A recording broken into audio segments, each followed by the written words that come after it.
I mean, extraordinary what has happened at Celtic over just the last hour or so. What do you make of it?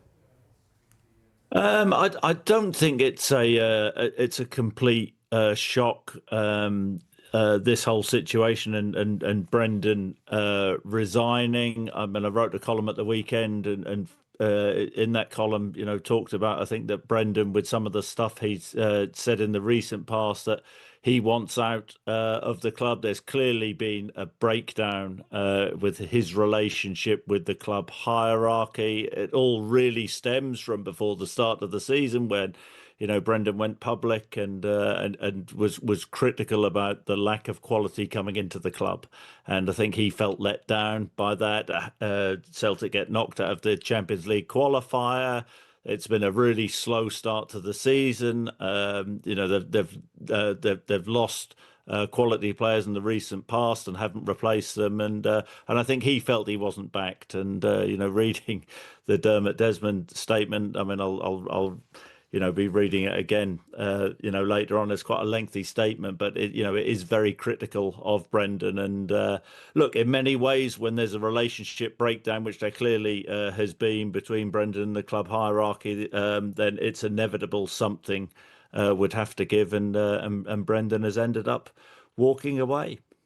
But especially the words that are used in the statement, because it is the most extraordinary element of this story, really. The words such as his conduct, communication in recent months have not reflected the trust and belief in his ability that we had in him leading this club. But then towards the end, his words and actions have been divisive, misleading and self-serving, and they've contributed to a toxic atmosphere and fueled hostility towards members of the executive team and the board. Effectively, Dermot Desmond is pinning all of this, the strain, the tension, the turmoil on one man. Well, yeah, it will be really interesting to see if Brendan responds to Dermot Desmond's statement. I mean, let's get it right. It's pretty damaging. Some of the stuff which Dermot Desmond has said about Brendan. Brendan's obviously got his right of reply, but no, I mean, it hasn't ended well. I think everybody suspected that things weren't right, but look, I mean, let's also get it right. The board are not blameless in this whole situation, because Celtic were in a really strong position. When you go back to the earlier part of this year, Celtic played Bayern Munich, nearly knocked Bayern Munich out of the Champions League, and the club was on a bit of a high, competing at Champions League level. And then I think that everybody expected the club, albeit losing quality players, to go quite strong in the summer in terms of player recruitment. That didn't happen.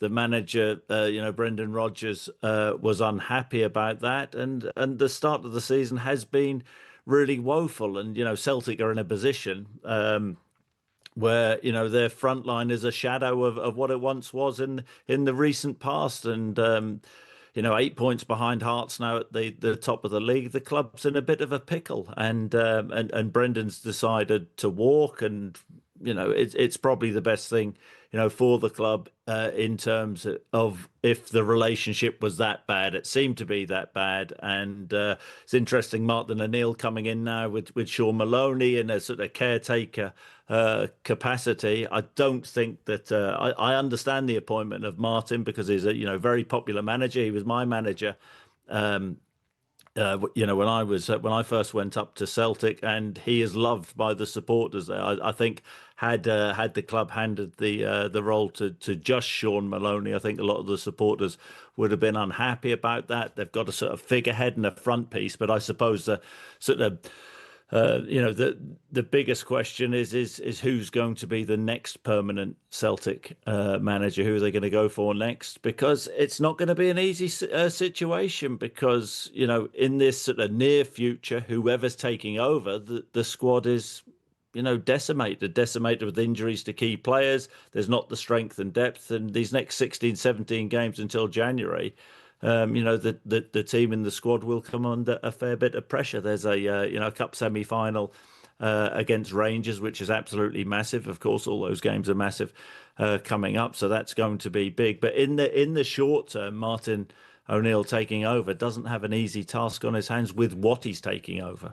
Well, what about in terms of his role? Not just trying to get Celtic back on track. Game against Falkirk, as you mentioned, Scottish League Cup, Old Firm match coming up as well. But just to try and pacify, diffuse this tension in some way. Is he the man who can do that? I think that the support will be happy that Martin has come back, because he was loved. In his time as manager there, he turned the tables, and that was his sort of era. Was the beginning of Celtic's dominance in Scottish football. His team were the team which turned the tide, and it was a difficult situation which he took over in the first place. But this will only be a short-term role. I'm pretty certain about that. But he will go in and try and do what he did first time round. He'll try and galvanise the club, and he'll try and bring sort of the support and everybody, the staff at the club, and the club hierarchy pulling in the same direction. That's what he'll be trying to do. But there will still be a large undercurrent, amongst the fan base who will still not be happy about the situation with regards to what has happened in the summer, and I think they felt let down, Chris, very by the board themselves. Very briefly, sorry to interrupt. Ange Postecoglou potentially to return in about 20 seconds or so, if you can. I think so. I think Ange Postecoglou would be a really smart appointment. He was loved first time round. His brand of football went down well in Glasgow. He's out of work. I think that would be a pretty obvious choice, a good choice, and bring a lot of positivity back to Celtic, which they need right now.